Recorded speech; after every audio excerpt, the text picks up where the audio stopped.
This is a longtime friend of mine, and he wanted to get his shed where instead of buying a new one, see if we could get it looking better. I already did a roof on it a couple years back, and he'll take you around, but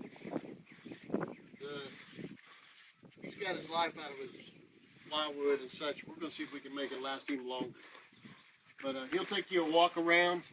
What we're going to do first is put J-channel up and probably go around the door and up above, put in soffit and fascia, all that kind of thing. And maybe somebody can pick up something that I do for your property. We'll see.